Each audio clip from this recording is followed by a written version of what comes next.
হে beautiful guys, আসসালামু আলাইকুম। আমি রক্সি চলে আসলাম আমার ইউটিউব চ্যানেল থেকে আবারও ছোট্ট একটা ফুড ব্লগ নিয়ে।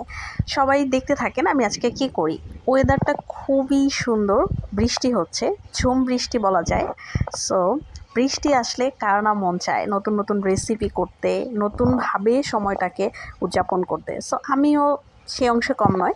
বৃষ্টি নেমে গেলে দেখা যায় হয় ভিজতে যাই, না হয় যদি বাইরে না যেতে পারি বাসায় বসে কোনো একটা রেসিপি তৈরি করে ফেলি আর আপনাদের সাথে শেয়ার করার জন্য চলে আসলাম।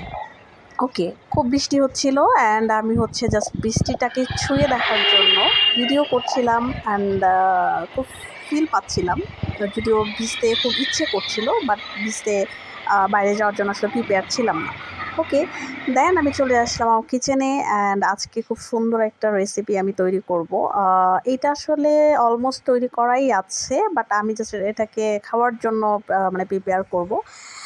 এটা হচ্ছে আপনারা যে যে জেলাতে থাকেন না কেন আপনারা কমেন্ট করে কিন্তু অবশ্যই জানাবেন এইটাকে আপনারা কি বলেন। হ্যাঁ, এটা হচ্ছে আমাদের টাঙ্গাইলে বলি তিসি।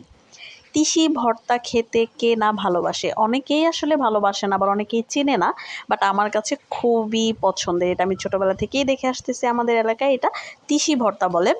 এটার নাম আসলে তিসি। এটা পাটায় বেটে ভর্তা করতে হয়, আর পাটায় বেটে ভর্তা করা যে কোনো ভর্তাই কিন্তু অ্যামেজিং লাগে, খুবই মজা লাগে, সুস্বাদু লাগে। সো আমি যেটা করেছি, পেঁয়াজ, রসুন, কাঁচামরিচ অ্যান্ড হচ্ছে শুকনা মরিচ, সেগুলো আগে তেলে ভেজে নিয়েছি, যেটা অ্যাজ ইউজুয়াল করা হয়। আপনারা যারা এই ভর্তা খেয়েছেন অবশ্যই তারা জেনে থাকবেন। সো আমি পাটায় সুন্দর করে ভর্তা করে নিচ্ছিলাম।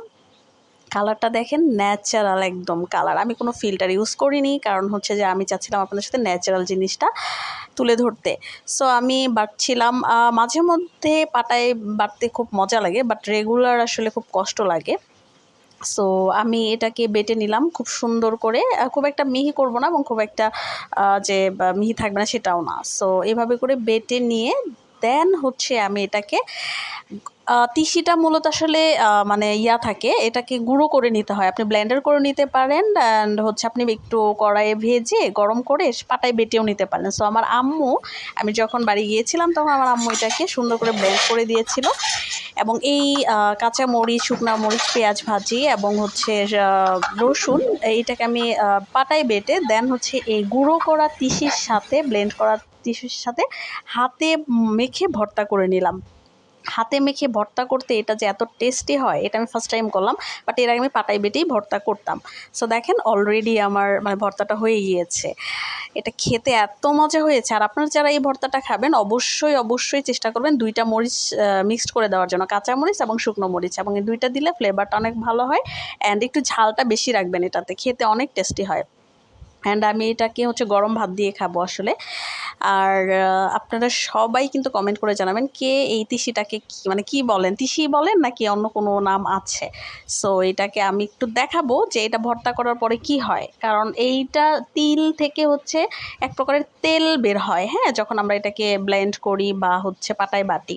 সো আমি যখন ভর্তাটা করব, এর আগে কিন্তু একদম ঝরঝরা ছিল তিসিটা, বাট যখন আমি ভর্তাটা করেছি মানে হাতে যখন ব্লেন্ড করেছি, পেস্ট করেছি, তখন কিন্তু এটা এক ধরনের একটু একটু তেল বের হয়ে এটা একদম একটু সফট হয়ে গিয়েছিল। ঝরঝরা কিন্তু নেই এখন, মানে একটার সাথে একটা লেগে গেছে। হ্যাঁ, দেখতেও যেমন সুন্দর লাগছে এবং খেতে তো এটা আরও টেস্টি। যে খেয়েছেন সে আসলে জানেন, আর যে না খায় না, মানে যে খায়নি সে আসলে এটার টেস্টি বুঝবে না। সো আমি গরম ভাত নিয়ে নিলাম, দেন হচ্ছে তিসি ভর্তা। ও মাই গড, কী যে মজা! সো সবাই কমেন্ট করবেন অ্যান্ড আমাদের সাথেই থাকবেন। নেক্সট কোনো ফুড ব্লগস নিয়ে আমি আবারও চলে আসবো। আর এটা খুব নেচারাল একটা ভিডিও ছিল। Okay, bye bye, tata, take care.